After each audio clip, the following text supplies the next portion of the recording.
Welcome to Raven on the Rock, Denver's way to expose unique talent and original music from local artists. With your host, Rockin' Raven. You're going to enjoy what you are about to hear on Raven on the Rock.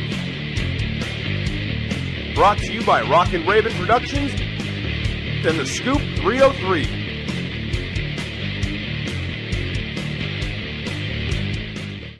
Welcome back to Raven on the Rock. And guess who I have in the studio today? This is Travis from Ghost of Ivy, and you're listening to Raven on the Rock. Oh, yeah. Two birds with one stone. How you doing, Travis? I'm doing awesome. How are you, Raven? I'm better. I'm much better. I think I'll talk a little more tonight. Last couple of weeks, my show has been done from the living room couch because I had some oral surgery and I couldn't talk very well. I couldn't even sit up very well. You sound great right now. Well, thank you. So you had a big weekend. We did. We did. You were in the Battle of the Bands at Cheers, and I'm sorry I missed it. My mouth was throbbing. It's all good. We well, you know what? You've been there at a few of the shows, and we graciously thank you for that support. Anyways, but Battle of the Bands at Cheers, a lot of fun. We got second, so that was awesome. God bless Pride and Pieces for getting first place. They did a phenomenal job. They definitely brought their A game. We brought ours too, and I couldn't have been happier with the result. Obviously everybody wants to be first, but it was it started out with what, 15 bands? 21, and you came in second. We came in second. Knocked out 19 amazing. bands. We're good. Yeah. Right. That's just awesome. I think all 4 bands get kudos. Coming from 21 bands, it's awesome. Yeah, it was a lot of fun. I think the best part of the competition wasn't so much where we came in as far as our placement in the competition. Right. We were a last minute entry, and to basically come in as a black horse, so to speak, and come in second.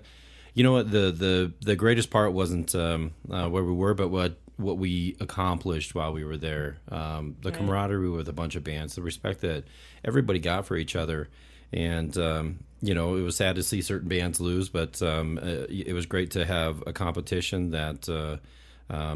Everything that was there, the light shows from some of the bands, the music from some of the bands. I mean, even people who are dedicated Ghost of Ivy fans were buying CDs from all these other people. And so I think that's awesome. It was awesome. And I just, that's what I love to do with my show. I love everybody to hear everybody, and I've met more bands that way, like going to the Toad to see a band. And that's how I met the Dr. Izzy band, because they were before the band that, I was going there to see. And I'm like, wow, so I had them in on the show too. Denver has a ton of talent. I got to give props to all the bands who are trying to do everything they can to make it in this town. I mean, there's so many music venues here, and the amount of talent that is out there is just staggering. There are so many people that, even with some of the music that I don't really like, I'll go and listen to these people just because, one, their character is phenomenal, and 2, just because there's stuff about their music that even though it's not my style, there are things in there that I'm like, oh, I wish I could steal that beat, or I wish I could, I love that lyric or something. I mean, there's always something with these bands that will appeal to anybody and everybody, and that's what Denver's all about. So and there's so many amazing musicians here. It just blows me away. Yeah, that is way true. I mean, even just in the battle, a lot of great bands that just to mention a couple that didn't make it all the way to the finals, but definitely gave everybody a great run in the semifinals. Scarlet Canary, Beyond Influence. I love Paul. Paul's my boy. I love him to death. And everybody in that band. I mean, they're amazing group of musicians. They gave me a CD. Yeah, see. But there was just the talent. It was so hard, I would think, for the judges to have come up with what they did and what 4 bands they sent through the finals. I wouldn't want their job. I really wouldn't. That was it was awesome. It was great to be a part of the the Final Four, and but I definitely wouldn't want to be a judge that night. It was pretty talented. You know, like I said, you get dedicated followers that are listening to everybody else going, I really like them. Yeah. You know, we love you, but I really like them too, you know. But yeah, it was great. It was a great time. Well, when I was there, I loved how the fans were coming up to the judges, you know, trying to sway them. Yeah, it doesn't That work doesn't work. They don't care. They're not biased.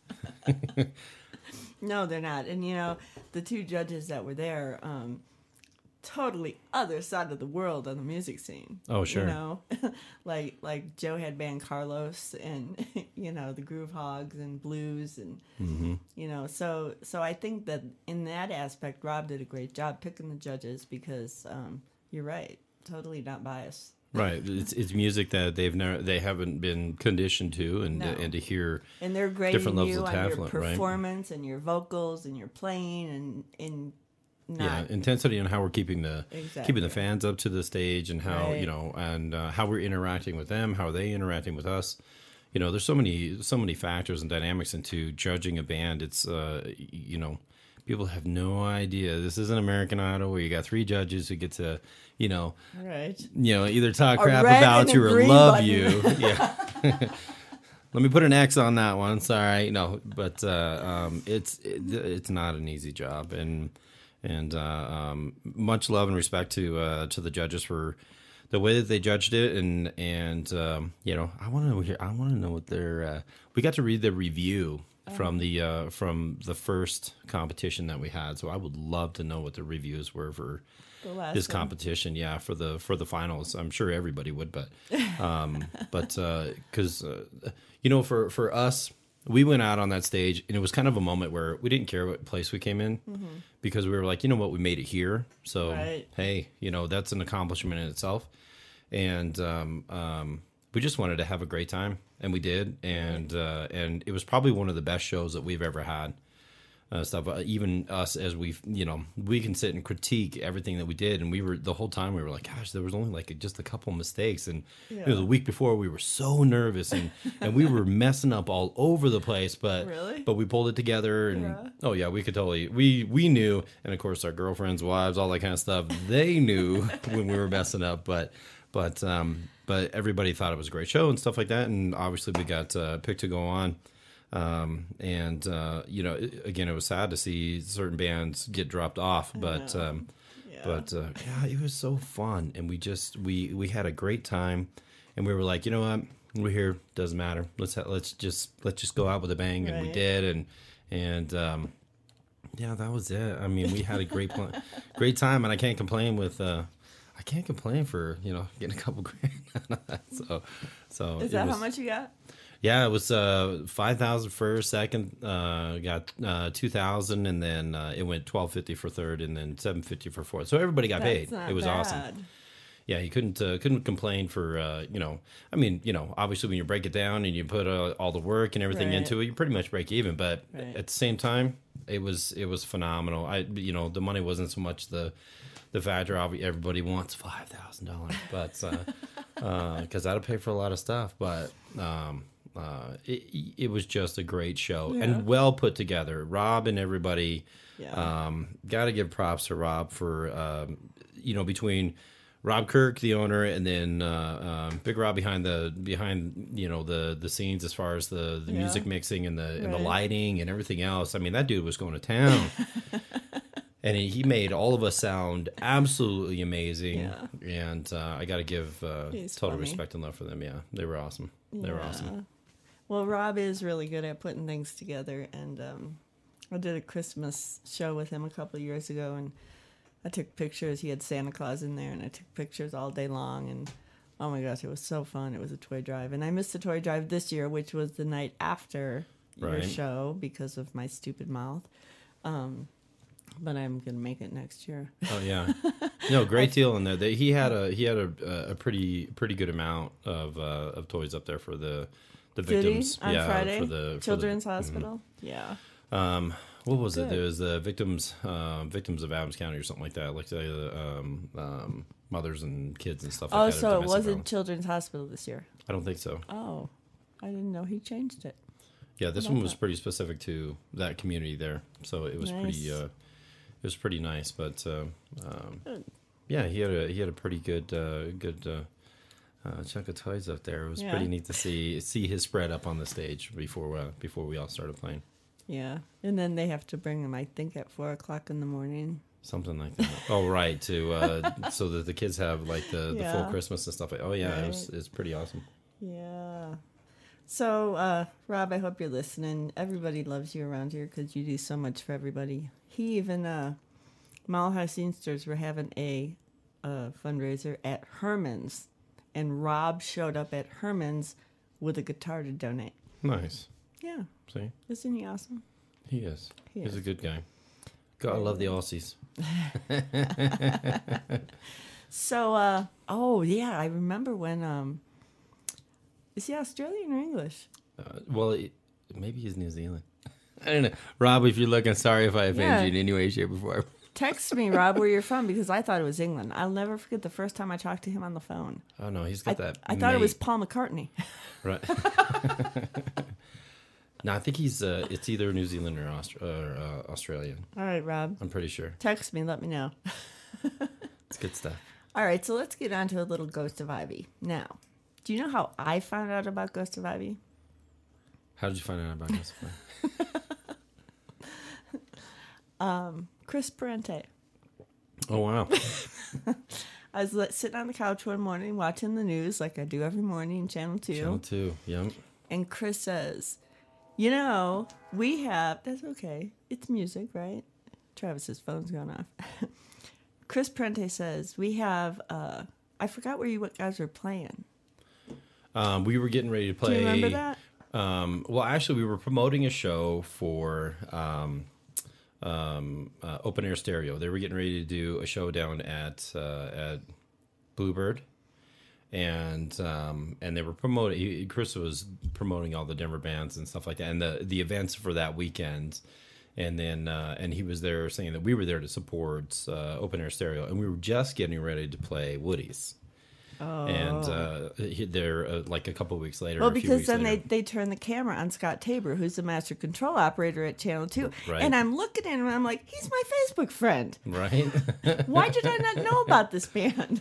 Yeah, Tabor's is definitely a jack of all trades. He helps us with all of our equipment and stuff like that when we're practicing. So that's so yeah, he's a phenomenal guy, and a talent.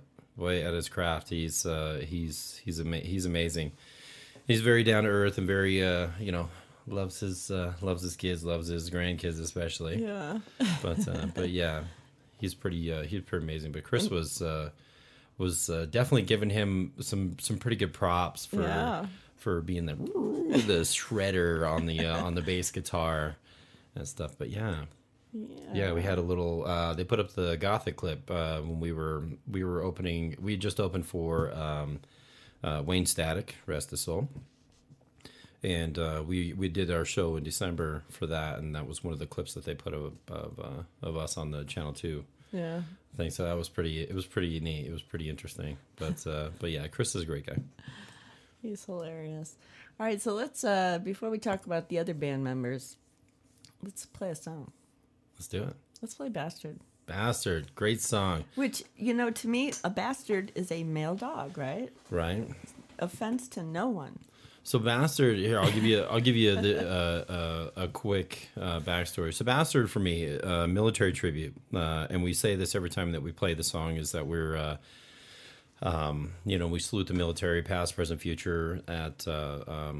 We pray everybody comes home. We pray those that we pray upon the souls of the ones that are lost, and we hope that those that are getting ready to go into it, pray that they come back. But in one piece, right? Yeah. But bastard basically is not. It's not the derogatory term that you would think of it. Bastard is more for this song. It's the bastard over there. Who's trying to take everything away from us, that being the lives of our soldiers, because there's nothing worse than having, a mother or daughter or kids or sons or parents or whatever, that when they see the last part of their, their siblings or their family, it's in a box. And so the bastard is basically, we're fighting the bastards over there who are trying to take everything away from us, and that's kind of in the lyrics. And then at the end, you hear, it says, the only bastard here is me. Well, at that point in time in the song, it's actually, it becomes kind of like the reverse. It's like, I'll take your life for trying to take mine, for the hatred that you have towards us. And if you're going to try to take mine, this is a defense mode. And, that the bastard to me is the guy that is the flight. It is, you get that fight or flight mode. And that's the fight in the soldier that says it's you or me. And one of us is going down, and this is where it ends. And and hopefully we have that. Who wrote this song? This is so most of these songs. Chris Iverson and I had these ideas like 7 years ago. Yeah. Hence, what Ghost of Ivy means is Chris Iverson. Everybody, his nickname is Ivy. So this is. These are all concepts and ideas that from back then that are now. I just got that. See, now Iverson, hence where Ghost Ivy. of Ivy comes from. Metaphorically, for us, it just means don't let people tell you that you can't follow your dreams. That's what Ghost of Ivy means to us. Always follow your dreams. Right. All right, here we go with Bastard. Let's take a listen.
Someday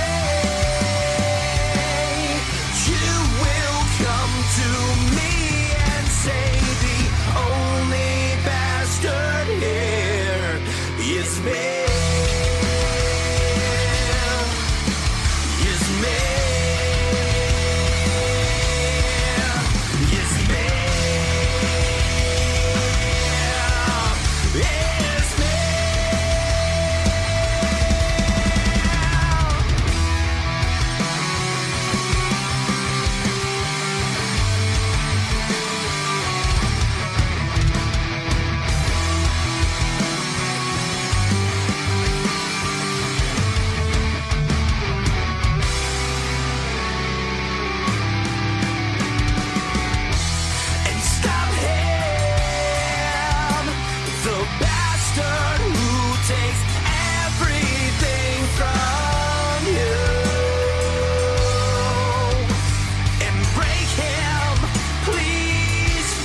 Nice. I like that. I love that song.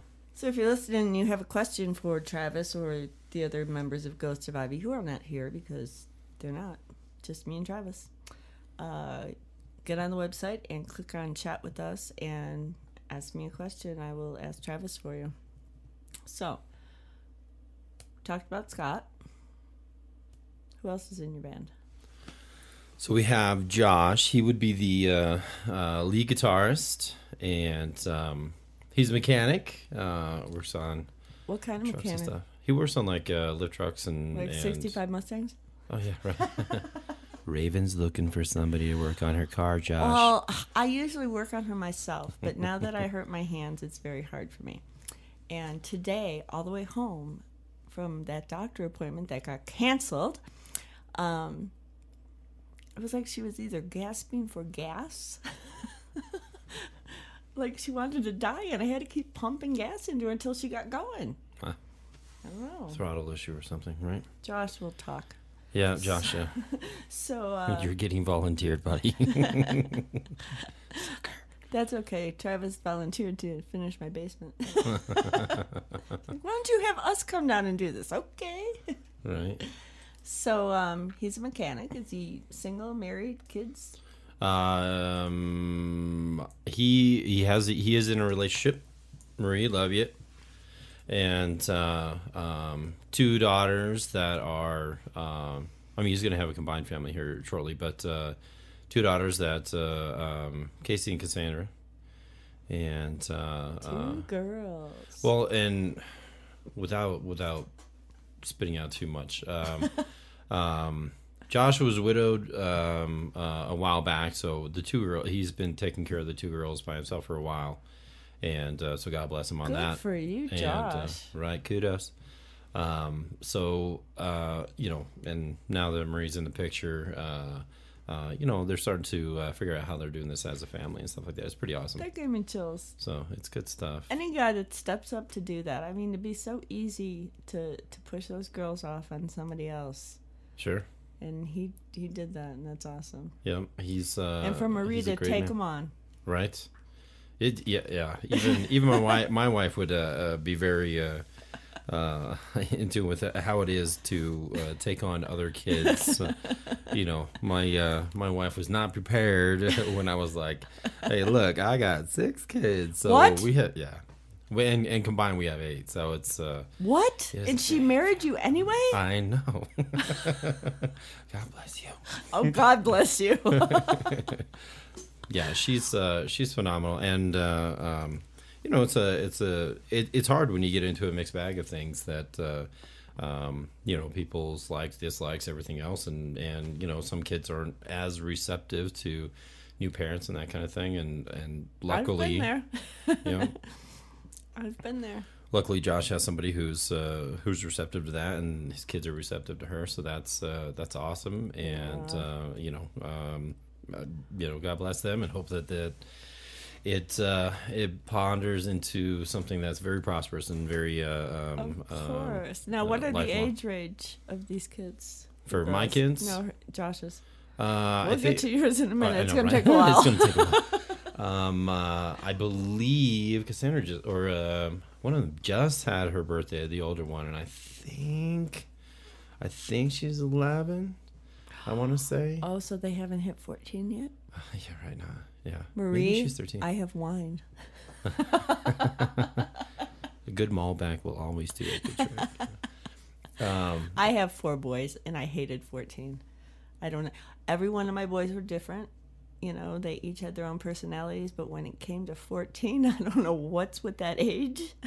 They just turn into like little mean people. Right. That they do. Yeah. Yeah, kids are funny, and it's funny to see how many of them think that what they're doing right now we've never done in our lives. I know. Aren't we our parents now? Oh my gosh. Isn't that funny? It's when we all grew up and said, "I will never be like you." I am so my dad right now. It's hilarious. Right. All right. Well, let's play another song before we get to you. Now, Josh is your guitarist, right? Josh is the lead guitarist. Lead guitar. And he sings, too. He does. He does some of the backup vocals, and so does Tabor. Tabor, I love doing our new song that we've been working on called "The Storm." It's not out yet. We haven't finished it or recorded it yet, but Tabor and I all the music stops and it's just Tabor and I going at it. So we do this little harmony thing together, and Josh has been doing it since the beginning, and he's great. We're all really trying to find that mold and where everybody's place is. Well, sure. And stuff. I mean, we've been together for almost a year and a half now, and everybody's finding that little niche and who's doing what part and stuff like that. So it's coming been together. Yeah, it is. It definitely is all coming together, and it's getting better and better by the minute. So, do you feel like this mix with the four of you is something that's going to work? Do you feel the chemistry? I do, actually. I think that in the beginning, here's a little backstory for you. So I had a drummer and a bassist, and the bassist and I didn't see eye to eye, and so we parted ways. And the drummer was kind of connected to the bassist a little bit, so he kind of parted ways shortly after. And I was looking for a new drummer, and my day job, I get to draw blood during the day, and Daniel came in, who was our drummer, and his distraction was to look at the poster that we had up on the wall, and he's like, oh, you play in a band and stuff like that, and I said, yeah, but we lost our bassist and our drummer, so. And I'm like, do you play? And he's like, yeah, I play drums. And I'm like, oh, you should come and audition. Come on down. And ironically enough, our drummer left just shortly before we were supposed to audition all of these bass players that I, threw up on Craigslist and stuff. Tabor happened to be one of them.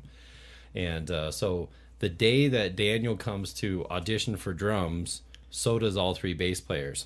And all three bass players seem to all show up, and we were kind of waiting on Josh to get there. So now I have three bass players auditioning in the same room with each other.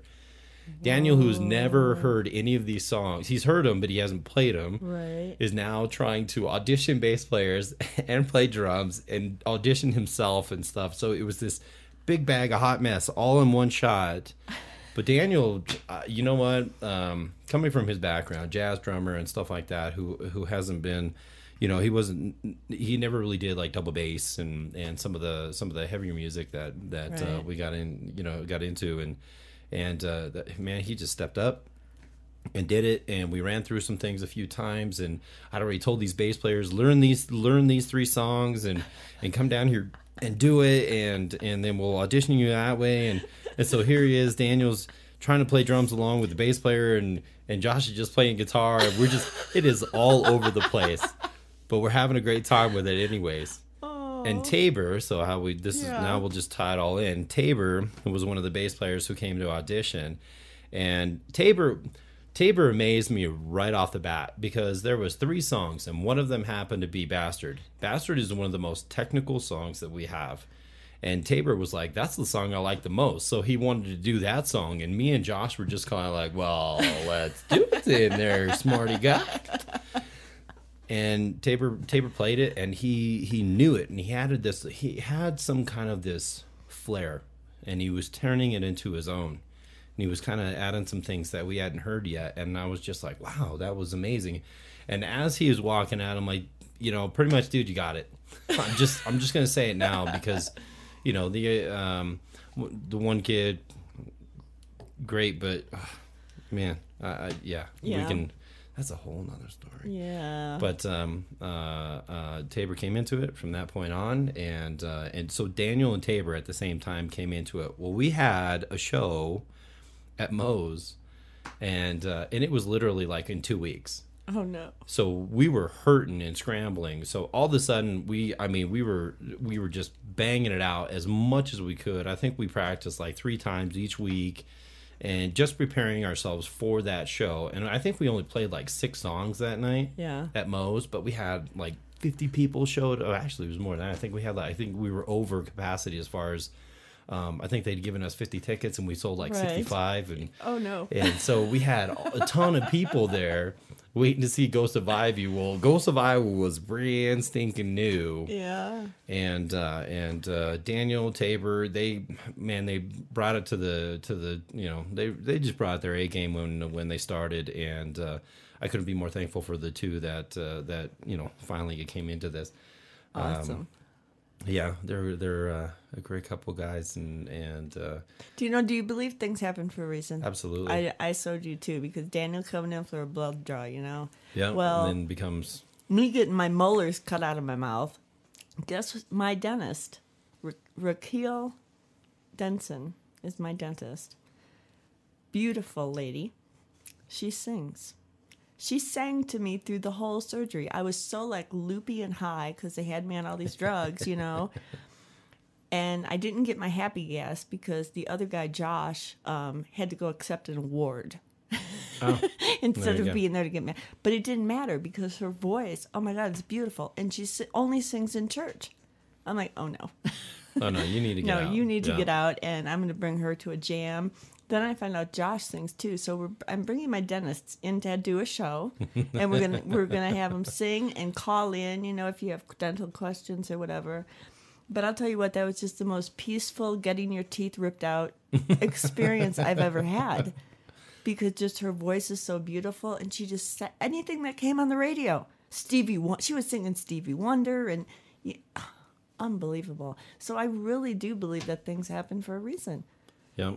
Well, and God bless you for supporting Denver bands and Denver musicians and this, because, it's people like you that help us, one, get us a little bit out there more to a crowd that we wouldn't, necessarily either know how to get to or have the resources to get to and stuff like that too. So, the things that you're doing for us in this community, it's amazing. We love you for it. So thank you, but I do it from my heart. I just feel like, I can't believe the stuff that I'm listening to on the radio, and we have these awesome musicians in Colorado that aren't being heard. So I'm making sure they're heard. There you go.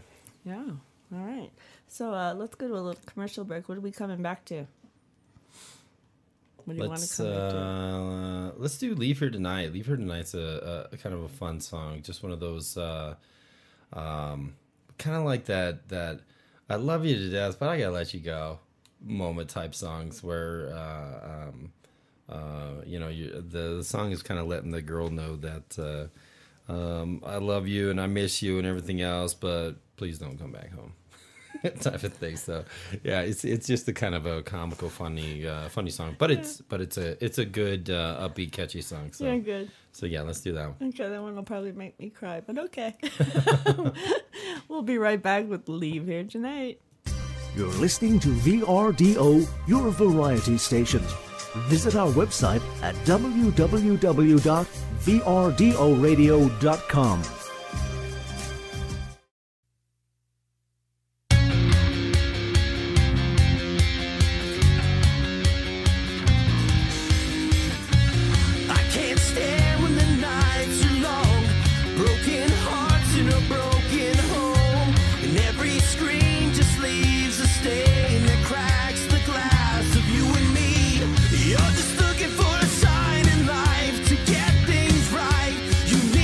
Feel the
the Tailgate Tavern and Grill. Enjoy happy hour specials every day, 7 days a week from 3 p.m. to 7 p.m. Don't forget Wednesday night at the Tailgate Tavern is karaoke. Sign-up starts at 8. Sunday, band auditions are from 2 p.m. to 6 p.m. And don't forget, Sin Night. Service industry employees get 2 for 1 on wells, drafts, and bottles from 6 p.m. to close on Sunday. A pay stub, name tag, or valid ID is required. The Tailgate Tavern and Grill is located at 19552 East Main Street in Parker, Colorado. Yes, we're back. I like that. I remember Leave Here Tonight from when I was watching you guys at Cheers. I like that song. Leave Here Tonight's fun.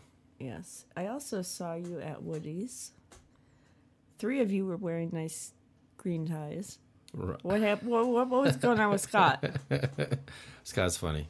Scott's funny about all that stuff. But yeah, we were trying to come up with a just a look. Yeah, and I think that's important. I do, and it's good, and we'll figure it out. We'll figure it out eventually. This is, it's. Well, let me just tell you, coming into our the own. 3 green ties, and then the wife beater with the shorts and the flip flops. It wasn't working. She's talking about you, Scott. I am talking about you, Scott. Yeah. No, I think crazy. I do. That's one thing, and I'm not saying y'all got to look like I was gonna date myself, but Frankie Valli in the Four Seasons, okay? You don't have to look like them. You don't have to go to that extreme. You don't have to do the Elvis jumpsuit. You don't have to do Michael Jackson gloves. Just take a little pride in yourself, Right. Because when you get up on stage, you're not only performing for your fans, but it's a job because you're getting paid for it. Right. So take a little pride in, because I think you get more fans that way when you show that you care and you're not just up there for the money and. Right. We definitely have gone with the green theme. That's kind of like the big thing. It seems like with these with the green glow bracelets and everything. The pictures are amazing. It's pretty funny. It is glowing. It's still glowing. Oh yeah, still glowing. Oh, those are glow for forever. Those are the glow in the dark ones. Oh, I better not put it on my mic. But yeah, those are the ones that we just give out. Those are pretty cool. Put those up in the light and they'll glow, and those are, we love those things. The for Cheers, we just came up with the idea we'll just do the glow bracelets. Mm-hmm. And it's amazing to see the sea of, when hands are up in the air and stuff like that. And here's all these, glow bracelets all over the place. Yeah, and so it was just like, cool. It was pretty cool. And on our end, we've got lights dead in our eyes. Right. So we can't see anything when we're up there. But every once in a while, I could step up on top of the, the little, the sub underneath me or whatever and look out. And it was so cool to see that. That was pretty fun. So we kept going with that idea. Well, and it's part of the energy of the whole night too. It gives you guys energy and gives them energy. Yeah. Oh yeah. At some point in time, in one of the songs, we're getting everybody to be like, hey, and their arms are up, and you see all this glow bracelet stuff, and no one left standing. The one guy, he said, "Man, you guys as fans are dedicated." And stuff with the glow bracelets and the T-shirts and stuff like it's pretty cool. I gotta we're pretty humbled at everybody that's supported us through the beginning, and it's going to be there for all the way to the end of this thing. So I'm pretty excited. It's pretty it's a lot of fun. It's a lot of fun. All right, so let's talk about you before we get to Dennis. Dennis is the drummer. Daniel. I knew it was a D word. Let's talk about you. 8 kids. Oh my gosh. 8 kids, yeah. 18 all the way down to 4. 2 sets of twins in there. And stuff. The youngest ones are 4, and then we post them all over the time, all over Facebook. Hold on. 2 sets of twins. Are they both yours or both hers? So 1 set is hers, 1 set is mine. You're kidding. You guys aren't planning on having kids together, right? No. Thank God, because you would have quintuplets, and you know probably. that. You know that. Yeah, no, we're good. We're done. She could be another octomom. Yeah, no.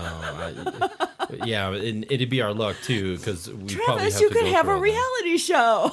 Yeah, reality show now. It's Johnny K plus 8, just in a different, in Thornton. Yeah, it's fun. And you know what? It's it gets hectic every once in a while, and Well, I would guess. and we're trying to balance a lot of time, and we're even just with 2 kids with us all the time, it's crazy. 4-year-old twins will definitely make you rip your hair out Well, sure. and stuff, but the boys are great kids. We just went and did Zoo Lights, and they were pretty fun. I Yeah, have yet to do that. Zoo Lights is a great time. It was a lot of fun. Very crowded. Holy cow! If you don't if you don't get there early, Did man. somebody give you tickets? We got tickets. Well, somebody had purchased tickets, and I saw it we on got Facebook tickets, today, didn't I? Yeah, probably. Yeah, that was you. Yeah, so we thank you, Debbie. Yeah, we went and had a great time with them. The boys are great, and Laura's a great mom. Laura's my wife, and we just got married Yes, day you before did. Thanksgiving. So that was fun. We were Was that planned? no. I didn't think so. No, we our church actually was doing a blitz wedding, and they were doing 90 weddings in 3 days, and the thing that got us was we've been together for 3 years, and the thing that got us was Pastor was up there and he was saying, for you guys who are playing house, here's your opportunity, and it just kind of hit us in that weird way. But at the same time too, we were planning our wedding the following year. And we were budgeting everything, and we were figuring out how we were, where we were going to have it, Right. what hall we were going to use, and all that kind of stuff. And my brother was going to donate his hall up at Windy Peak, and also all these things going on. And then all of a sudden, it was like, we could have it small, intimate, still in a church, and it's free. Right. So we save all this money and still have an absolutely beautiful ceremony, and so we couldn't complain at all. And the people that came, we made it very small. So sorry for those of you who didn't come and that we didn't invite. It wasn't I wasn't personal. invited. Yeah, not personal to anybody or anything. It was just one of those things where it was like we wanted it extremely small, and it was a good thing that the 40 people that did show up, that was it, because it literally was in basically this size room, Really? and with the prayer cloth and the trellis and all that kind of Right. stuff, us and the preacher, and then here's 40 people packed Right. into a 10 by 10 room, Right. trying to do pictures, and here's the Right. ceremony and all that kind of stuff. It was amazing. It was absolutely amazing, and it couldn't have been better, and it could have been probably better, perfect timing. Yeah. It was amazing, and I love her to death, and she's the first wife to be as supportive as she is, because God knows, and any musician and any musician's wife will agree with me on this one, is that being married to or part of a musician's life is one of the hardest things you can do, because there's so much time that is taken away from you guys Right. for practices and rehearsals and shows, all that kind of stuff, because God knows at the shows, my wife is one of the greatest PR people. Do you know, I was going to say that because that night at Woody's, oh my gosh, she was just going around and yes. Yeah. She She's the one that is. keeps everybody at the shows, I'll tell you that, because when we're done, it's pack up, get it all Right. out of here, and then if you're still around by midnight when we're done, Yeah. then we'll talk to you, Right. and we'll go hang out with you and stuff like that. Right. But shows are hard, and being a part of that and being a part of the other side of it, having to pretty much step back and be like, this is my husband's up there and he's doing his thing, and I'll be down here and I'm going to do my thing, and it's tough, but she gets to have the conversations that I want to have with Right. everybody, which is just, it's amazing. Right. She's phenomenal, and she's extremely supportive, and I love her for it. And And then you get home, you crash in bed, and she tells you everything you're supposed to know Right. that you missed. exactly, Yeah. exactly, yeah. Yeah. Or the next day when I'm like, okay, so what happened last night? I forgot because I kept getting drinks fed to me, and I heard, and I need some Advil. Yeah. Doesn't, I did that. I did that at a fundraiser I had, and it was not pretty, and I'll never do it again. But you feel when someone buys you a drink, and for as expensive as drinks are, Right. especially shots, I know you swear you're at the Mile High Stadium and you, but you feel guilty not accepting it, and Right. especially not drinking it. So Right. you drink it, and then your fifth shot of tequila, you're in the bathroom throwing your boots over the stall, you know? right? Somebody hold my hair back. Oh, yeah. And it wasn't pretty, and I will never do that again. And I'm just, I just have to. So, you fans out there, when you buy these musicians drinks, We're pretty toasty by the end of the night. you might want to ask first because, and how do you play when you're loaded, That's what that's actually one of the few rules that I think us as a group we everybody kind of has their pre thing or whatever, but nobody's getting baked, nobody's getting drunk, nothing before we play because this is Right. for the show, and again it is a job, so Right. do what you're going to do on your own time. Right. Now let's do what we're supposed to do Right. here. And then when we're done, do whatever you want. But Right. just be careful too, because God knows this state is kind of sucks for DUI. But Well, yeah, and it's dangerous too. yeah, but So do you usually do like 45-minute shows or? yeah, for these type of shows, it's been 45-minute shows. Gothic shows, Bluebird, all those places. Those are usually like 45-minute shows. Woody's, obviously, we played for like 3 hours. You did. That night, and trust me, it's not easy on the singer to do 3 hours worth of singing. But we had, we're trying to, and especially now, we're trying to expand into that genre of who we are, more of that Breaking Benjamin live, Incubus Daughtry type of a feel, type of a music genre and stuff like that we're trying to grasp. Because I know we were at one point in time we were all over the place. We were doing metal, and then we were doing like Disturbed, and we were doing and I still love Disturbed, don't get me wrong. I think Breathe is one of my favorite songs, but we were doing so many different things, and it puts a strain on you. But yeah, when we play certain places, I mean, it's pretty much us, the equipment, everything else, and we'll play for 3 hours, and it's I got that picture on my Facebook that says musician, the only people in the world that will pack $5,000 worth of equipment into a $500 car Yeah. for a $50 gig 50 miles away. Right. It's like that is so true. Yeah. That is way true, and that's but that's a musician's life too. Right. We do what we can to make ends, just to have fun. Right. I don't think most of us musicians are trying to make ends meet in the music until we are really that serious. Right. And stuff. Well, a couple years ago, I did a, and I'd like to mention this article on my show once in a while, so that people remember. A couple years ago, I was doing an article on the Groove Hogs, and it turned into Blood, Sweat, and Oh My God.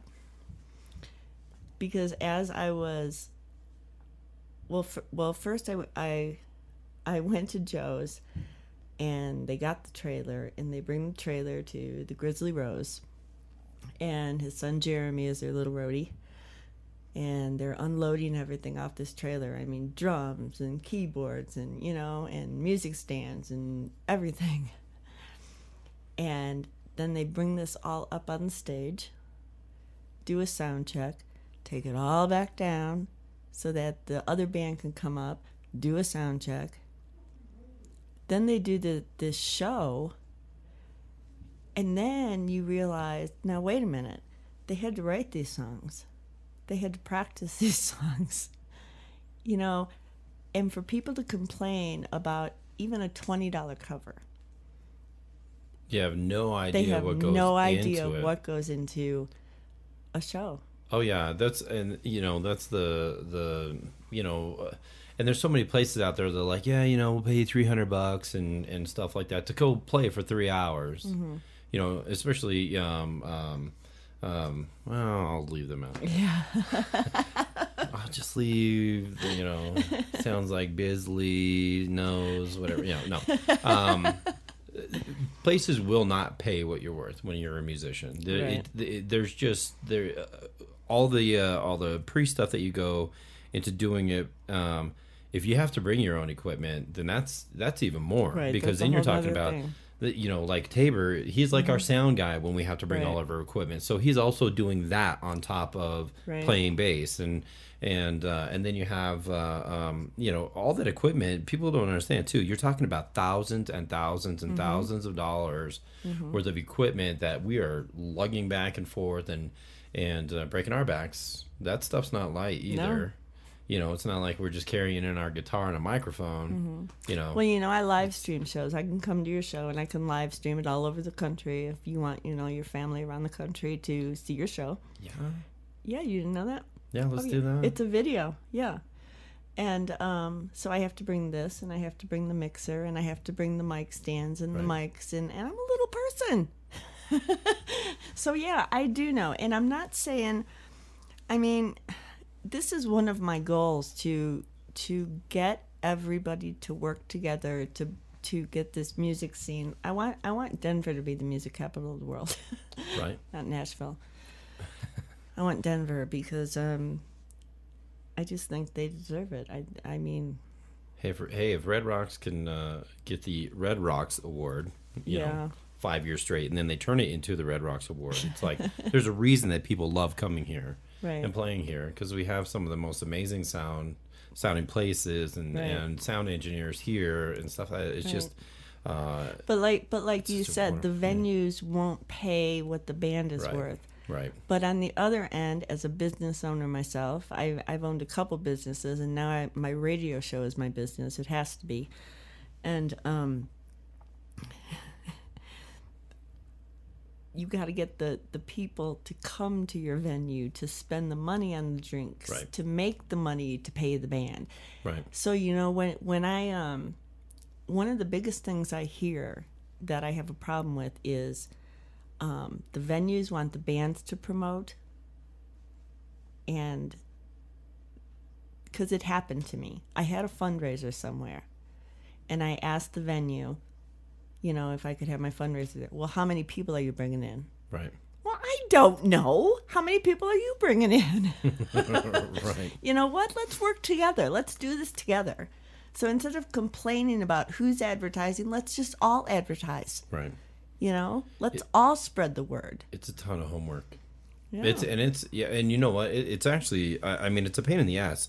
Don't get me wrong. It's great in the end when it all actually does come together. But when you got to when you're going through Facebook and you go through all your social media and you go through, your phone and start texting everybody, hey, you want to buy a ticket? It's $10. I want to buy a ticket? It's $10. And at some point in time, you're just pasting and copying. You're just like, oh my God, I can't do this 300 times. Raven on the Rock is going to have a text club, so. That's awesome. We're going to hire lots of people. Yeah. There is a ton of work that goes into this whole thing, and And I'm not saying that the fans don't realize this, but if you are not in a business, if you let's just say you own a laundry, you own a dry cleaner. We in the music world don't understand what goes into cleaning a shirt. Right. Fans don't realize what goes into a show. So that's why I'm saying, when they say, oh my God, $20, they don't understand. Because I look at them and say, oh my God, $3 to clean my shirt? Right. So everybody's just got to understand what goes into things and not judge right off the bat. Yeah, it's a lot of time. It's a lot of time, and when we start factoring everything in, it's really not that much. $20. If I don't know, I've always said too that if you can't afford a especially like the Gothic shows and stuff like that, if you can't afford a $10 ticket, then you shouldn't buy a latte. That's all I'm saying. Right. It's just one of those things. But I don't know. But it's shows are shows. And now another thing, you with eight kids now. How old's the oldest? He's 18. Okay, he doesn't probably babysit though, does he? He's a he. No, and three of my kids are up in Casper, so for the most part, it's It's just us, so Okay, you got but still. babysitters and all that other stuff. Yeah. So the musicians also and the venues also have to understand people are not coming out right now because they have kids. Mm-hmm. They have to hire babysitters. They have to pay for that, you know. Yeah. It's a big vicious circle, but we got to figure out how to all work together Right. to make it work. Yeah, for us, it's pretty. It was pretty convenient as far as Cheers goes, and because it's in an area that for me, I went to Horizon, and I swear it's like a big Horizon reunion every time we do shows.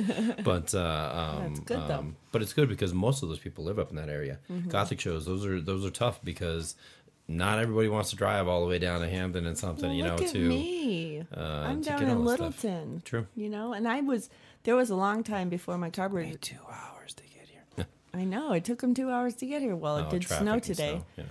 Yeah, it did snow today, but yeah, like at least every other weekend I used to go up to Cheers, and it's a long drive. It is. Even at Woody's. I mean, that's a long drive too. Yeah, and Even if hiccups it's a straight across shot, the but street, it's right? yeah, it's still a trek. Yeah, when Emma doesn't want to cooperate, you know, and she's choking all the way there up the hill. Right. More gas. Josh, where are you? We'll figure that out. Right. So I found my coffee buddy, so I made another pot of coffee. So let's listen to a little hornbuckle while we go get some more coffee. Perfect. And when we come back, we will have more Ghost of Ivy. I'm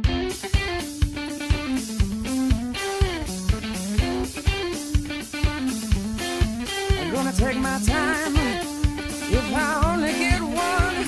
Lord, I'm a prodigal son.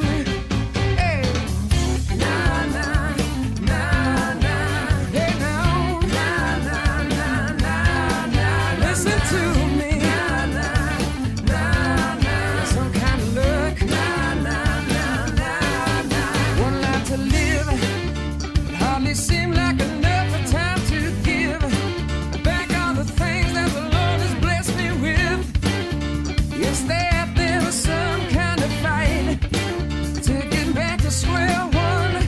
Took all that I had, baby, took all of my might, but I'm still here. It's the end of the road, the start of a new.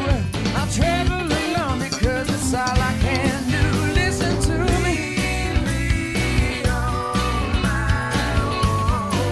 Leave me on my own. I'm too far from home. I'm giving up. I'm coming down the prodigal line. No, no. Yes, sir. Alright. So bless this child. Yes, he was born in the mud, stone cold wild. Was written with his blood, his wealth was handed down. Felt he was freedom bound. You could tell by the sound of the hollow ground. It was a long way from salvation, but a stone's throw from starvation. Yes, but on my behalf, my spirit it grew. I kept rambling on because it's all that I could do. Listen to me.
Suparna. This is Raven with Eggs and Kegs Radio Show here on VRDO, and you're listening to Rockin' Raven. All right, so I got a question on the chat. Are we going to talk about Daniel? Well, of course we're going to talk about Daniel. Let's talk about Daniel. Let's talk about Daniel. Daniel, We wow. knew you met him. He needed some blood drawn, and he came in, and that's how you met him. Right. And then he auditioned, and right off the bat... Well, no, he came to audition and had to audition 3 bass players. Exactly, in the that's true. Exactly. Yeah, and he, you know what, with the type of music that he walked into, I think he was prepared but not prepared.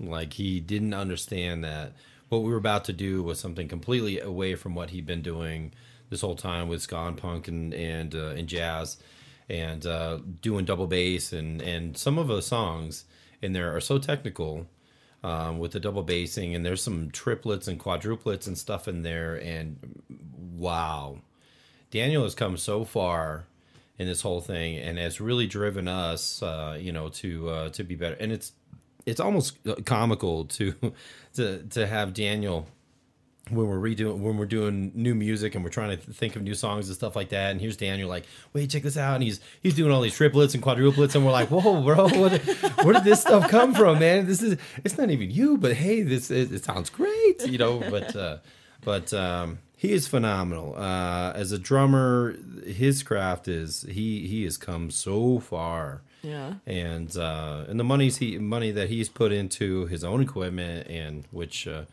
I lug around all the time. But it's fun. I'm not even the drummer, man, but I drag your stuff everywhere, and I set it up for you, and he tweaks it, and he says, wow, I worked so hard at this. This is awesome. But no, I love him to death. I And I'll say, with all the kids in this whole musical family of Ghost of Ivy, I would think you would have a lot of little roadies going on there. You'd think, but yeah, not yet. Little 4-year-olds, they're funny when they're trying to drag the drums out, and they can barely pick it up. But it's pretty cute. But so Daniel, married, single? Daniel's married. Suparna, she's a phenomenal support. Her and Laura definitely have a lot of similarities as far as how much they back us up, and Suparna's just absolutely amazing and wonderful. And her, along with Laura, they're just these PR gods when it comes down to keeping the fans and our friends and everybody entertained. And she's always there to help with anything and everything. I mean, it's just she's always looking for something what can she do. Yeah. Mm-hmm. And God bless her for that. No kids yet. No. But we'll see. We'll see. They're waiting to see how the 8 with you two go. Right? Yeah, just come and babysit Daniel. You'll have birth control real quick. Yeah. No, but yeah, they're she's watching Laura's hair to see how fast it goes gray. Mm-hmm. That's why she goes to the salon. No, it's great. Daniel has been a tremendous asset to this band. We as rough as it started in the beginning, that guy, he's a doctor. He's got his doctorate in mathematics. So for him, I'm pretty sure that everything is very technical and timed and all that stuff. And he is his own worst critic when it comes down to the drum. I mean, he'll bash himself all the time about that one part and this part and this part, and it's fun. Every once in a while, we kind of pull him back because he gets a little excited, and we get through a 7-minute song in 4 minutes. But hey, we had a great time doing it, right? We all stayed on top, so we're good. We're good. No, but so it's good. So who leads the song? Is it the drummer or the bass player? You know what? They're both kind of hand in hand with each other. Right. Usually drums drives the song and the songs drive the crowd, that sort of thing. But he's definitely we all have different songs where we all are we're the tempo leader, and if we're off, then we set everybody else off into are we playing it too fast or we're playing it too slow, and most of the time we're playing it too fast. but we get through it because everybody's. I wouldn't say we've all mastered these songs down, but we've definitely come into our own niche with these songs, and we've made it really tight, and you know, everything's getting tweaked little by little, and but Daniel is definitely he leads us off, and you know, and we're not shy about letting him know when we're like, look, dude, that thing was like way too fast. But you know, Daniel, take a Valiant. Right? It's a double bass, not triple. I did notice, you know, when you listen to music on the radio or on the CD, it's way different watching you guys. And the one thing I did notice is your harmonies. In watching you sing your harmonies, and they're backing you up, and you guys got that down. It's getting there. It's definitely it's coming. It's been that one's probably been the longest road. Yeah. And stuff. Just figuring out where to put harmonies and who's doing what part. That's definitely been the but the thing biggest is, challenge. you fit together. Mm-hmm. Your voices fit together, and it sounds great. Very true. Yep. Yeah, and even though Daniel doesn't sing, you know, everybody sings. Daniel definitely gets a lot of compliments on his handwork. His handwork is amazing. Yeah. You know, if you watch him, you know, at some point in time, you know, those who are listening and stuff like that, if you watch a show, watch Daniel and watch how he does his hand movements and stuff like that. There are other drummers out there in these other bands that are like, wow, that is, whatever you're doing, that's pretty wicked. It's pretty cool. You know, and I love him to death. I would never want to replace him in any way, shape, or form. He's one of our biggest assets, and I can't thank him enough. Yeah, he does. I like that. I was taking pictures of him at Woody's. Just like, yeah. And that's important. It's important that each one of your band members, well, okay, it's important to me that each one of your band members shows that they want to be there. Yeah, true. I'm sorry. My biggest pet peeve is a bass player that just stands there. Yeah. Oh, and no facial expression. Oh no! And give it to Tabor. Tabor. It's like he wants to start a mosh pit on stage. I know. He is hilarious. He is. He's spinning all over the place, and God knows if I'm jumping off the stage, I gotta look behind me because God knows he's probably right there. And stuff. We bumped into each other a couple times over the last you know, 2 little competition things that we did. But I remember at Woody's when I was taking pictures of Daniel, he reminds me of Kenny Hoffman, because Kenny Hoffman is the same way, just constant smile, you know, and it's just so enjoyable to watch. I know, he's having fun because you guys are. It's a job. You're not only up there singing, you're performing, and you want to draw your audience in, and you guys do a good job of that. Thanks. Yeah. Thank you. Woody's was fun because I got to go like up and sit up on the booths, and I was crawling all over the place and jumping off things, and you were. And it was a lot of fun. It's tough, man. People don't really know how old I am, so we'll just leave it at that. You know, I'm afraid that, you know, I mean, you could donate my body to science at this point, but I'm afraid at some point in time, if I try to jump off a speaker, I'm gonna break something. Make it. Yeah, I'll be like, yeah, you know, and God knows if I were to do a crowd surf or something like that, it would split, and everybody let me fall just so that they could laugh at me for a minute, and they go, okay, let's pick him back up. You know, I mean, that's just but yeah. Oh, it's good fun. You know, we're having such a great time doing what we're doing, and that's important. And I could not be more thankful for the 3 other guys in this band that one believe in me, and I absolutely 100% believe in them, and vice versa. All of them believe in each other, and that's what's made this band really, and really strong. And your wives believe in you, right? That is true. If God knows if they didn't, we'd all have problems. You would. And stuff, and that's it's been an amazing ride through this whole thing, and I can't wait to see what the next level is. You know, that was the thing about this competition, is it definitely put us, you know, we were at this hump, and we just hadn't gotten over it yet, and this competition gave us that moment where we got over that hump. And now it's time to kind of take it to the next level and keep the see momentum where we're going. Right. So yeah, hopefully with a little luck and some camaraderie with a lot of these other bands that we befriended and gained a lot of respect from and for. We'll see a lot more coming from Ghost of Ivy in 2015. We've got it's funny actually. Next Sunday we're going to do a big powwow with each other so we can figure out exactly what our steps are. Our product, that's the biggest thing. We're going to try to get the CD finished and done before March so that we can do a nice little CD release and get everybody their product and that they've been patiently waiting for over a year. So people don't understand. You don't just come up with an album in a month, in a week. And here we go. We're gonna produce it and publish it and get it on a nice little disc or in a sleeve or something like that with good foil and a barcode and everything else. And it's just gonna happen tomorrow. It's just not gonna happen. All right, it's not gonna happen. It takes time.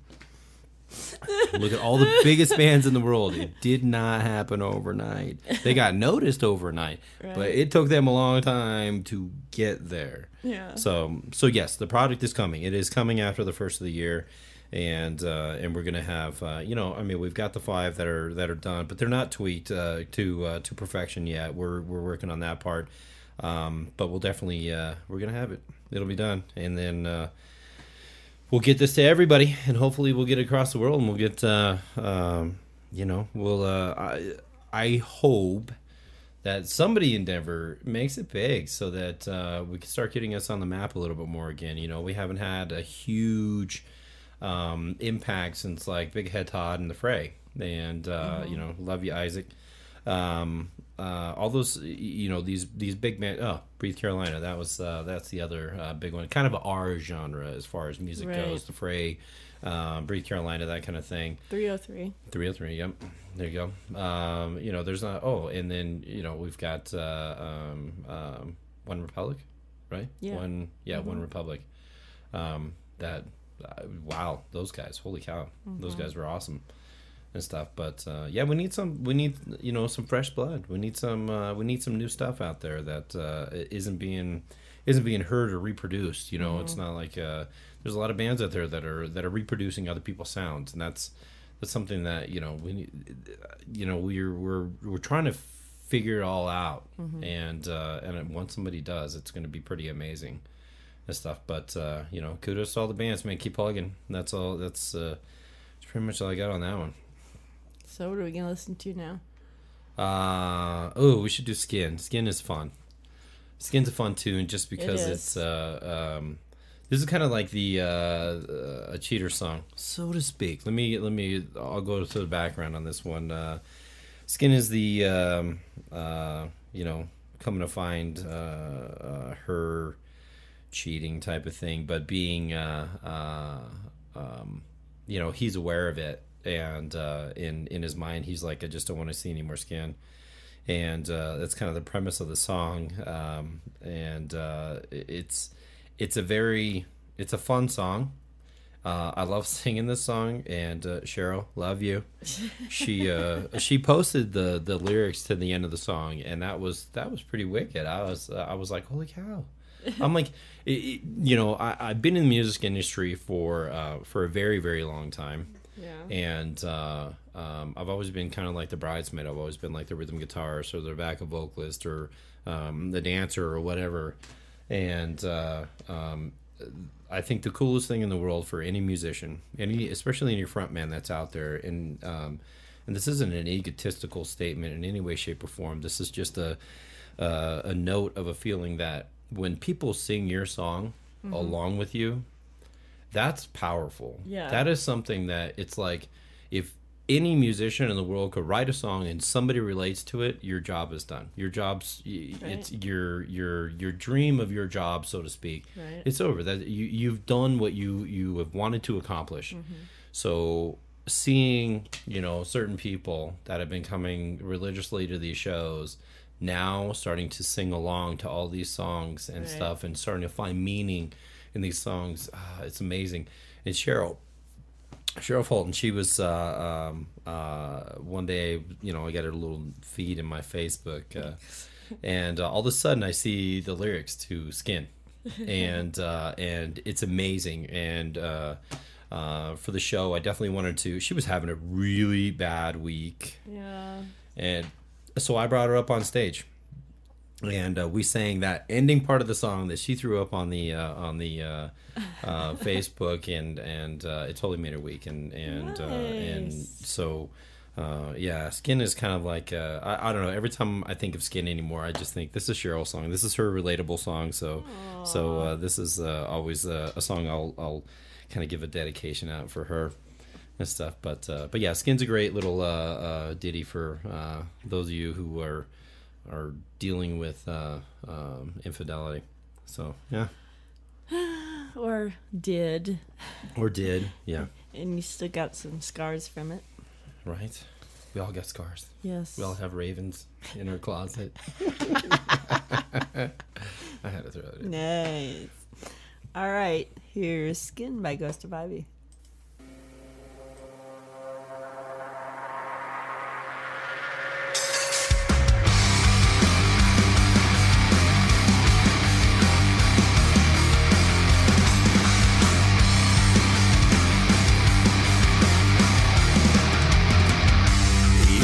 Carries on the beating way.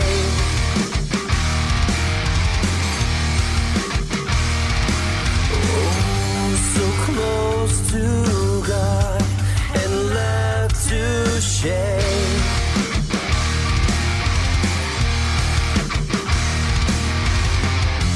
He knows he's wrong to tell her. Seems like she's gone forever. She always stands up straight to him. Well, I could have known. Well, I should have known. How could she stand in her own skin? Don't wanna see any more skin.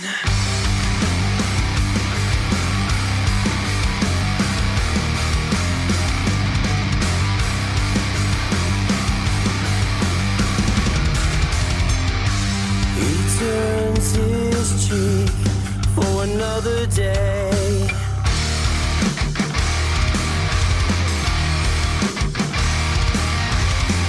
And her bed is warm, her choice is made.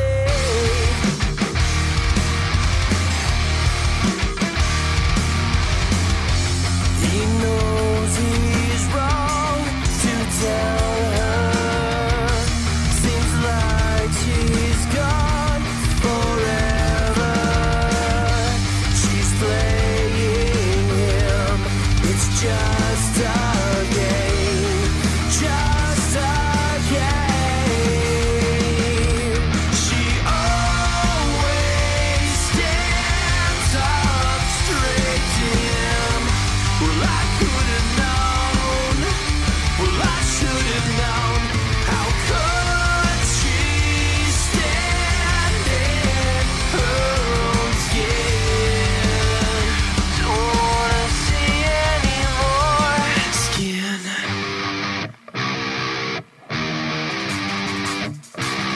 Growl.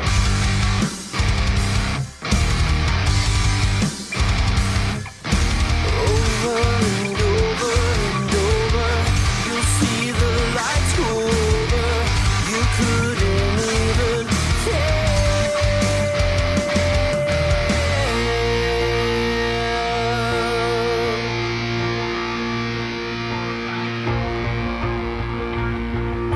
Something in the way that she moves.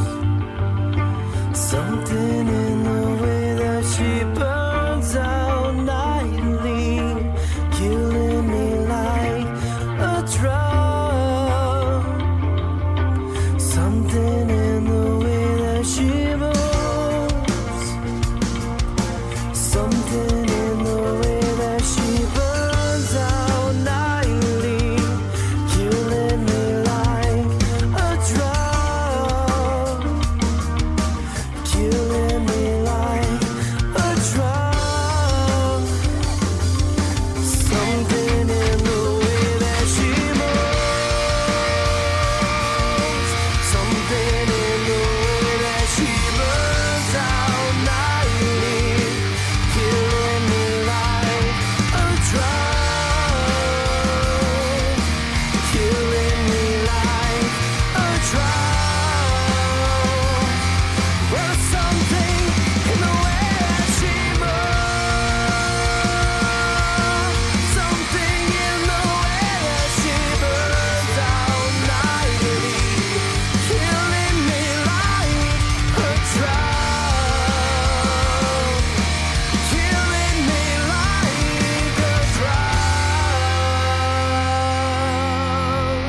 something in the way that she looks.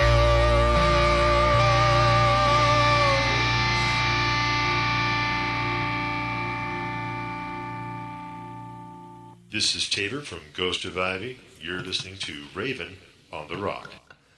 Yes, that was Tabor. Okay, that's gone. There you go. Get some effects. Little bit of effects. Yeah, I like that song. And I told you I like the harmonies on there too. You guys are awesome. What do you have planned for your future? Plan product is definitely the biggest thing in our future right now. We want to get back in the studio, finish a few songs, tweak the ones that are done, and then have that ready. That's our first and foremost, the one thing we're focusing on right now. And then after that, we'll probably do a couple North shows. We might get on board with some Bluebird Gothic shows. But for the time being, it's... What about all of us down here?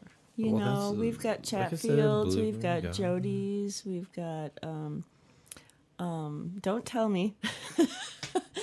We've got Q's, we've got... Well, we're gonna have What to... else do we... Oh, we've got X, we've got... Yeah, I got stories with X. That's funny. Yeah. We've got Rusty Bucket. We've got Greenfields. Yeah, we'll have to. That's the other. Well, and that's the other thing that we're looking at too is trying to expand ourselves into areas we've never been. We'd love to play Castleman's. Love to play, Ogden, Fillmore, those places. That'd be phenomenal. AEG, thank you if you're listening. Just saying, But God love all the guys down there at AG, Danny Sachs and Charles and everybody that help all of us local bands get those shows like Gothic and Bluebird and that stuff. Yeah. Those are awesome shows. But we definitely like the intimate shows. I love playing the places like at Cheers where there's just a dive up here in Northland that can house 250 people. Right. For a battle of the bands. I mean, that's 5 bands that night. That was nuts. Right. Flood of Souls, last year's winner, God Love Wood, and everybody in that band. Whew. But those guys are amazing too. Yeah. But yeah, we're so future. We definitely we'll get some shows up, and we'll keep everybody posted. Facebook, ghostofivy.com, or Facebook. It's Facebook/ghostofivy. Well, We'll that's post it up. another thing I love about my show because I have all the archives, which, by the time you get home to Thornton, this show will be up in the archives. But the venues, I can listen to you guys. Say, hey, I like that. I want them in this venue, Yeah, definitely. If there's any venues listening, please reach out. Yeah. We're open. We're pretty much open to anything. Playing places is playing places. It's it's like most people don't get it. For us too, it's a paid practice. We get to go out and make mistakes and have fun with the crowd, and we're not so serious about it being, we got 35 minutes and we have to do 12 songs in 35 minutes, and and it's trying to cram all this stuff in. We tried to do that. We did 11 songs in 45 minutes, and I'm sure almost Daniel went can over. do it, right? Daniel could get us 18 songs in 35 minutes. I mean, we can get going pretty quick on some of this. But yeah, it's a lot of those bar shows. People, that's our time to be intimate. That's our time to really explain the stories and give people ideas of what where things come from and everything, without trying to create too much like dead air time and stuff like that. But because everybody's there to hear the music, everybody's there to have fun. But but the show is a show, and if you don't really understand where the song comes from, then you're not going to understand a lot of the lyrics, or you're not going to understand where the metaphorical side of those things come from. Right. So it's kind of nice Unless to you do that. listen to my show. There you go. Exactly. Because I love having all my guests explain their songs and talk about how they got there, and because I know for a fact that one song can touch 12 people in 12 different ways. Yep. And mean 12 different things to them. And And like you said, you just touch one and it's all worth it. Yep. Oh, totally. Yeah. Totally worth it. Lines in the sand. That sounds deep. Lines in the sand. This is a new one, right? New one as far as It's not a ghost from 7 years ago. No, it actually it is. Oh, it is. Yeah, it's I don't even lines are drawn in sands for no man. I don't really know how to explain the song. It's more it's kind of like, you know, drawing that sand on the line and where do you step over it? You know, at what point do you step over it? There's things that you follow your heart, you know, and there's some lyrics in there that say that there's some things that your heart just can't be and stuff. And there's, you know, there's those times too when you step over the line when you shouldn't have. You know, there's the times, right? The times when you are following a certain path and you're always hitting those obstacles, you know, and somebody's drawing a line somewhere. And at what point do you either go around it, go over it, or turn around?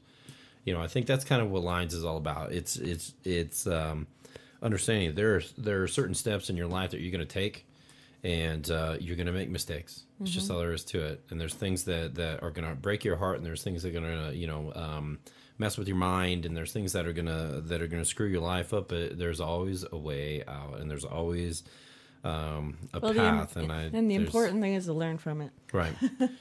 Yep. Learn from your mistakes. Learn from your past. Or you could, you know, do it 3 times. Right. You could do it. It takes some people longer to learn. That's right. 3rd time's a charm. I tell you that. Right. No, it's a pretty, I don't know, it's a deep song, but at the same time, it's also just kind of it's an eye opener type of song that, you know, there's certain things that you just have no control over. Control is just an illusion and stuff. You can't control what happens from one moment to the next, but learn from your mistakes, move on. Don't try to you know, push your past so much. You don't want to be anxietous, but don't live in your past either. Right. You know, don't push towards your future, but don't live in your past. Right. You know, learn from it, but don't live in it. Right. It is what it is, and you're going to do what you're going to do, and you know, and hopefully you have great people around you to help support you and get you through the hard times. And then there's the, you know, the other side. Hopefully you can be there just as much for people who are in need. And you know, that's kind of the direction of the song. You know, it's always a two-way street on this whole thing, and you know, lines are just lines. You know, you got to figure out where they're blurry and where they're not. You know, this is a weird world that we live in, and it's a very small world that we live in, and stuff. Help each other out, love each other, and just all get along. Exactly. All right. Live and learn. So here comes Lines in the Sand right after this station identification. You're listening to VRDO, your variety station. Visit our website at www.vrdoradio.com.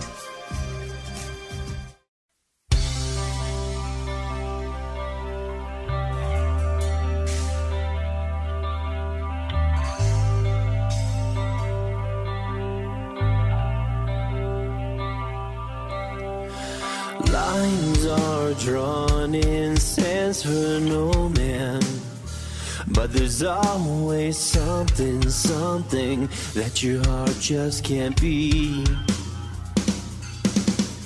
When you lose all of your temptation, it's just God in moderation that'll bring you to your knees. Sorrow comes and nothing's left in a universe alone, and it's something you once kept with your sorrow comes and nothing's left in a universe alone, and it's something you once kept with your heart.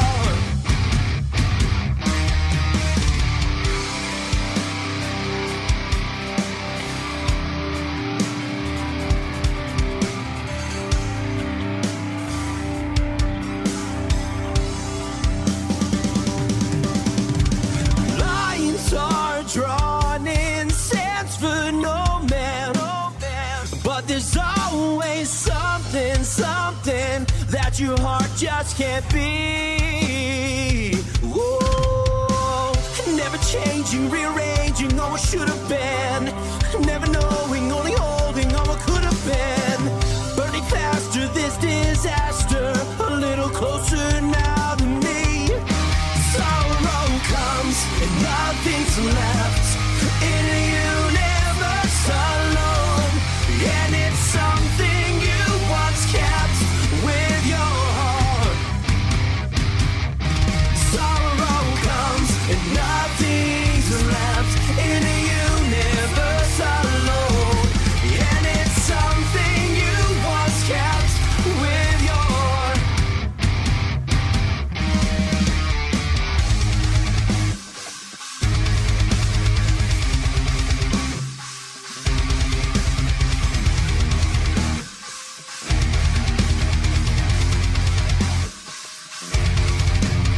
There is something burning in you, but you don't.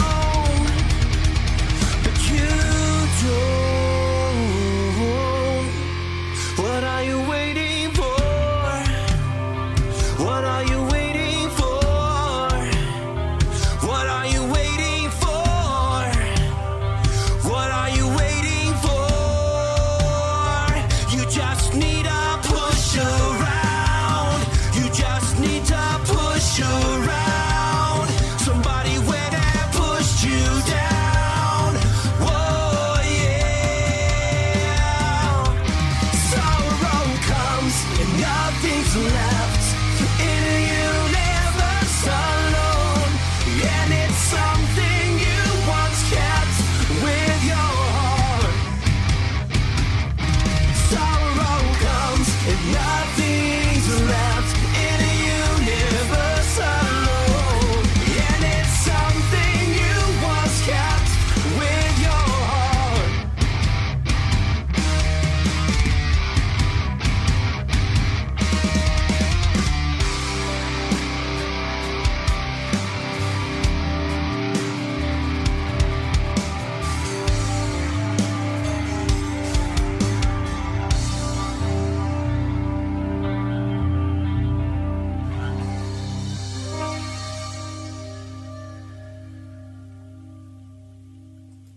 So how did this all start for you? How old were you when you started? What do you play? You play acoustic. Do you Play acoustic. I'm not a drummer like Daniel. No, I just bang away. I don't even know if I'm actually playing something that has rhythm, but I just I like hitting the skins. It's good stuff. But no, okay. So if we go back, I started out when I was I've been singing choir and all that kind of stuff when I was a kid. But when I was 15, I was a dancer for Paula Abdul. Get And stuff. out. Yeah, the Forever Your Girl video. I was in that. There's me and my buddy Marcus and Paula, and we're doing our little skit. I was a kid. I actually had hair and stuff. I had this nice part, off to the side, that kind of thing. But Travis. yeah. Now I got to tell you, I took 14 years of ballet and jazz and tap, and, Jazz and I tap. was a dancer, and I dislocated my knee. And I used to roller skate too. I almost went to competition, and then after you dislocate your knee, you can't do anything. Right. Especially that long ago, the surgeries were so different. I wanted to be a Paula Abdul dancer, and now I get to meet one. I just want to be a Laker girl. No. I was a Porterette. See? Yeah, I was Robin and Jody from Gate and Dance. They took me in when I was a kid. It was kind of like parents went through a divorce. I didn't really have a means or an outlet or anything like that, and I was doing dance. And Robin and Jody got me an audition in LA, and I went out, and next thing I know, I was doing this audition for the Forever Your Girl video, and I made it on, and it started out with a talent scout who actually came out and saw me and my buddy Marcus, and sure enough, they were like, "We'd like you to come out to LA," and it was funny at the time. I didn't really care what my mom thought. So when it came down to, do I need her signature? Sure, I'll give it to you right now. Hold on a second. It was that moment where I was like, whatever I can do to make it happen, do something. I'm gonna do it. I don't care if my mom says yes or no. So, but you signed it, Mom. I swear to God, you did. No, but so I did. I signed my mom's signature so I could fly out to LA and be within their company, and they took care of us and put us in a hotel and having a bunch of 13 to 15-year-olds with a few parents around was probably interesting enough just in its own. But did the audition with Paula, and she loved us. Me and Marcus were pretty much peas in a pod and inseparable. Yeah. And so she took us both, and she came up with some choreography, and we all did it. And yes, it's me just kind of dancing and doing these things around my head, and a little jazz and tap action, and it worked out great. And Forever Your Girl was a huge hit, and I remember coming back to the States, and I got a phone call to go on the road. And for 6 months, I was off on the road with Paula Abdul doing her shows. And at 15? At 15, yeah, she was still married to Emilio at the time. Wow. And stuff, which I'm not dating myself. 20 plus years ago. I can't believe it's over 20 years ago. That boggles me. That's so crazy, but. Yep. Started there, and then from that point, it pretty much music took me into a group called Sudden Impact, a little 5 white boy group that with Little Face Records. Michael Bivens was our producer, and so I got to learn from one of the biggest people in the music industry at the time. He wasn't that big. Belle Biv DeVoe had just been created. New Edition had split up. And Michael Bivens was producing and publishing people, and that was his baby, that was his passion. And of course, he came across like Boyz II Men and Shy, Color Me Bad, Jodeci, all these groups back in the day that we were doing an East Coast tour with a lot of these groups, and amazing time. And I'm a kid, Yeah. Here I am as this 15, 16-year-old going off and doing what everybody dreams of doing sometimes, And after that, I got into the publishing and producing side, and Michael Bivens kind of took me under his wing and through Gasoline Alley Productions, and then I actually went off and was in Atlanta and created an entity called Gear Music, and I published and produced Bobby Brown's "Don't Be Cruel" album. And at that point in time, it was his biggest and Travis, there was like a whole nother side of you that nobody even knew. Oh man, keep talking. We can go over. So much nobody knows, right? And musically that took me into that. I was was definitely into the R&B and that pop culture and stuff like that back in the day. And Michael Bivens, I was doing a lot of backup vocals for different people. Being in the studios and stuff like that at Brian McKnight, and just tons of acts back in the day that some of them never made it and some of them were huge, and it was with those people. Right. But and everything has been amazing on this ride. I bet. It sounds amazing. What? Music's playing. I don't know.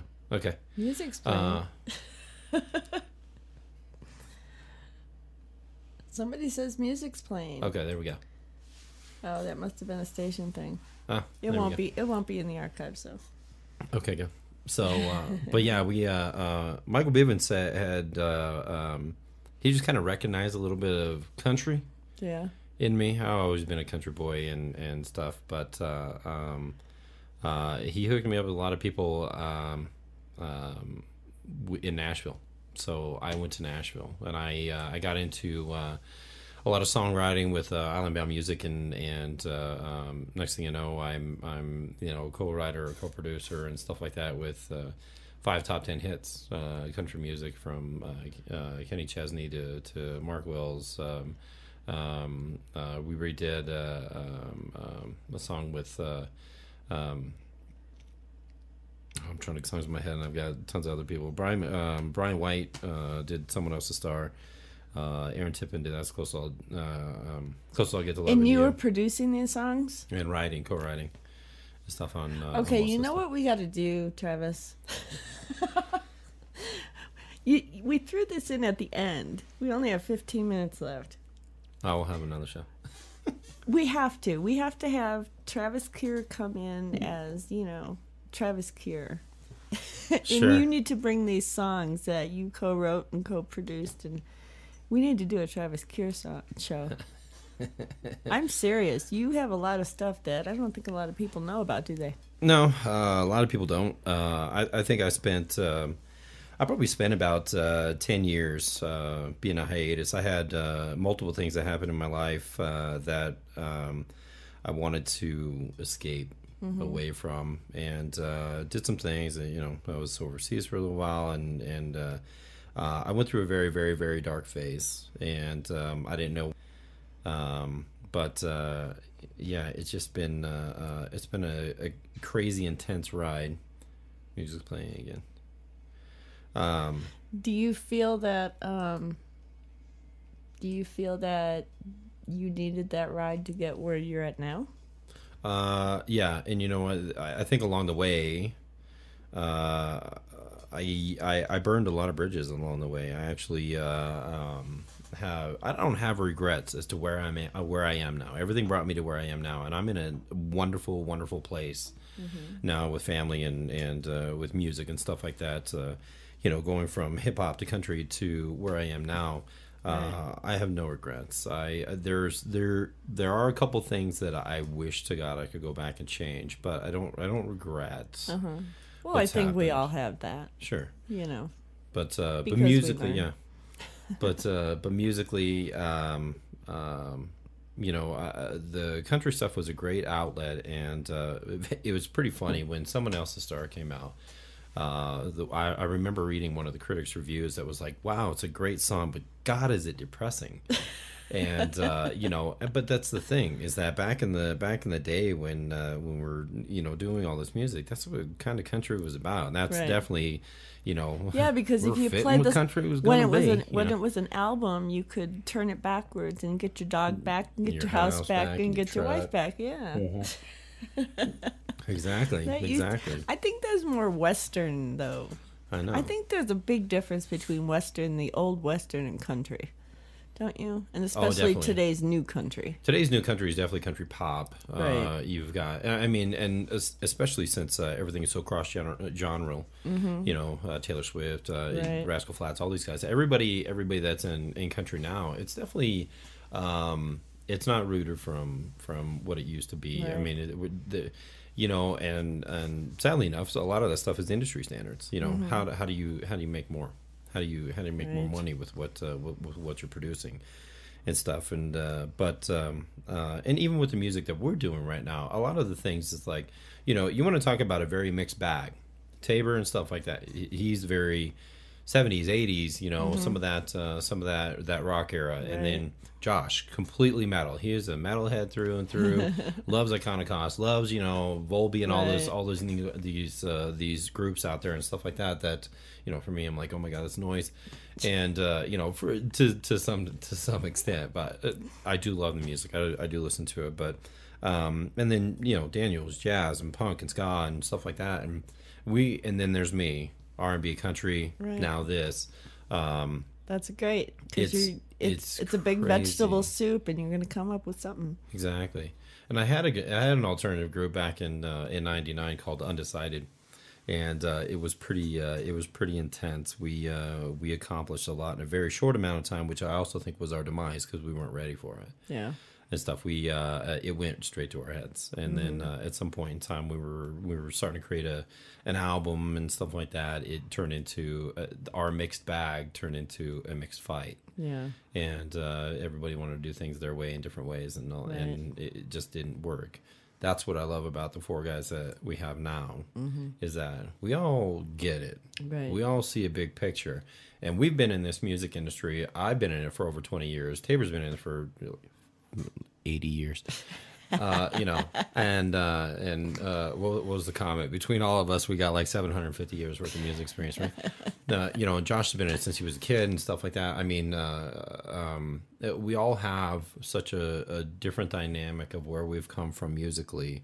And we all understand that, you know, what a lot of these young bands do not understand yet and stuff. And God bless you for going out there and doing what you love to do. But understand that they're you know, throwing whatever you want into a bucket is not going to get you fame and fortune and all that kind of stuff. If you do need to learn how to play a game a little bit. You know, that's funny because I always ask my guests if you could give the younger generation a piece of advice, what would it be?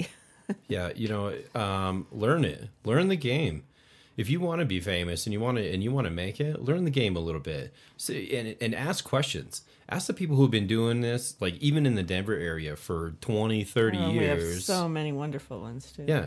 How did they do it? How have they done it? Mm-hmm. How did the Fray do it? I'll tell you exactly how the Fray did it. They had somebody who believed in them for half a second, and took them under their wing, and then said, "Hey, you need to do this, this, this, this, this. As soon as you do that, you're done." And next thing you know, 6 months later, they're selling out Red Rocks. 6 months later, they're one of the biggest names in the United States because somebody took a minute to say, "Here's what you need to do," and they listened and they did it. Right. And everything came into play, and everything was perfect for them, and they were in the right place, right time. That whole thing, and you know, now they're, you know, the Fray, they're done and gone, and they're past this anymore. But well, you know, we only have 9 minutes left, and we need still to play 21 Ways. I really need you to come back, Travis. You need to make me a list of songs that you co-wrote, that you sang on, that you danced on. Yeah, we'll throw up videos. And you need to come back next month, and I think there's a big old story back there that you're not telling me. Oh, it's even more. It's a date. There's a, you know, it's funny. Even some of my closest friends that I have, I don't even think that they understand or know. I've slowly been introducing to my family things that I've done that they had no idea, and it's kind of a shock. I mean, there's things that I've done that I'm proud of. At the same time, I'm also very disappointed in, and stuff that even my closest friends have no idea. And maybe they'll find out one day. Maybe they won't. Maybe I don't. You know. Maybe I don't care. Maybe we'll do Travis Kira Unplugged. There you go. Yeah, I'll come back with the guitar and we'll play some country. You know, and the things that you're disappointed about in yourself, you shouldn't. I mean, it's okay to be disappointed, but as long as you learn from it. But the biggest thing I think is you telling that story, because your disappointment can be somebody else's. Oh my God, I almost did that. True. That's what life is all about. Life is a learning experience, and my biggest thing that I hope someday it's going to happen in like 2,000 years. I won't be here, but like we were talking about before, I am my father now. Mm-hmm. If we could just get our kids to understand when we tell them something instead of them having to learn it on their own, this would be such a freaking perfect world. Right. You know, why can't they? Oh, we're all stubborn, right? We all have our own opinions. All right, well, we are going to play 21 Ways from Ghost of Ivy, and we will be right back with a little more Ghost of Ivy.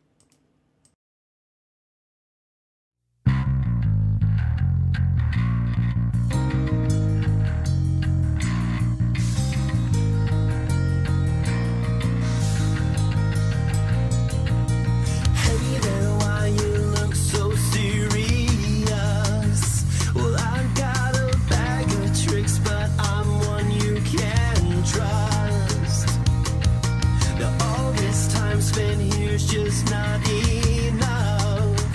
But when the chips are down, I'd always count on us. Oh, little piece of heaven, I know. You're such a little piece of heaven, I know.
It's no dream of me not coming home, not coming off alone. Beautiful in my eyes, beautiful in my eyes, beautiful in my eyes.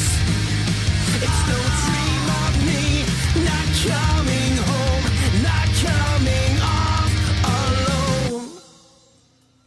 All right, we are back with Travis Keir. I am going. He has not heard "Share the Magic" by Rick Podmore and the 40 Denver Musicians, and I didn't do my 20 minutes of Christmas songs tonight because Travis has such an amazing story.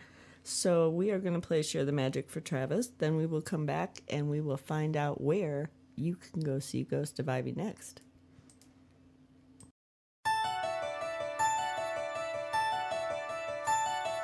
Icicle lights line the streets every night in the soft chill of winter's embrace. A slight hint of snow brings a shimmering glow. And your name is a magical place. Who can explain the reason or rhyme of this perfect paradise? Frozen in time. All through the town there's an echoing sound of the children and the songs that they sing, yeah. Good friends and neighbors, family and strangers. We're all part of one gathering. Every day it's so wonderful life, surrounded by miracles, frozen in time. Come share the magic, come share the love, come share the wonders of Christmas with us. For all of the people everywhere,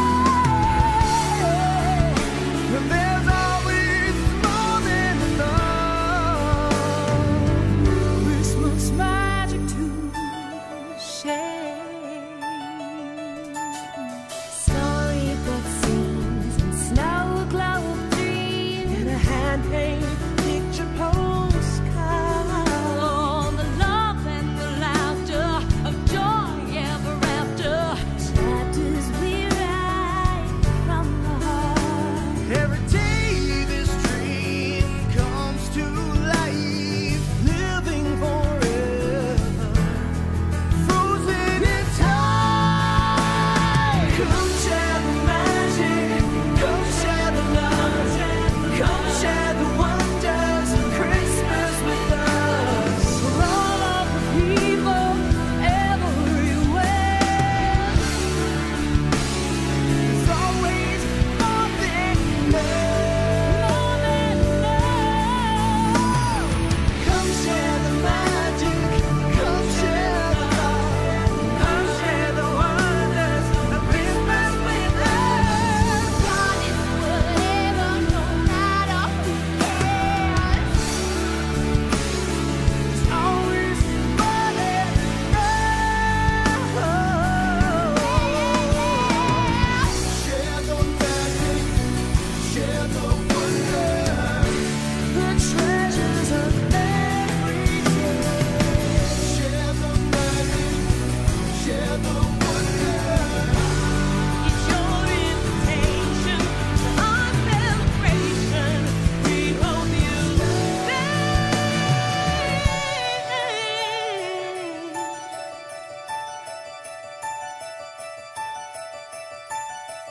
come share the love. Come share the magic. Come share the love. Come share the wonder.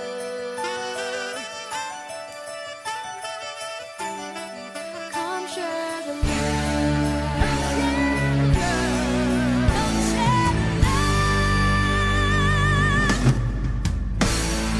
Come share the magic. Come share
All right, make sure you go to www.sharethemagicmusic.com to get your copy of Share the Magic with the 40 Denver musicians, and the proceeds go to United Way. So, Travis. Yes, ma'am. Where are you going to be? Where can we come and party with you? Keep an eye out on ghostofivy.com and Facebook. We're really going to try to do something either Park Center Lounge or at Cheers, talking with Rob and stuff for our next show. So, so that's all in the works at this point in time. Sunday is when we're going to make all of our final decisions, what we're going to do and where we're going to promote and get all the stuff done. Plus, with all the camaraderie, thank you, Trevor Rocks and Rob Kirk and everybody that sponsored that whole Ad Cheers thing, because that brought us a lot closer to all these bands, and so we're looking to do a lot of stuff with them as well. But yeah, it's coming. It's all coming soon. 2015 is definitely going to be, as Josh likes to say. Yeah, as Josh likes to say, the year of the Ivy. But I like that. Yeah, so we're excited. We're excited that we're gonna.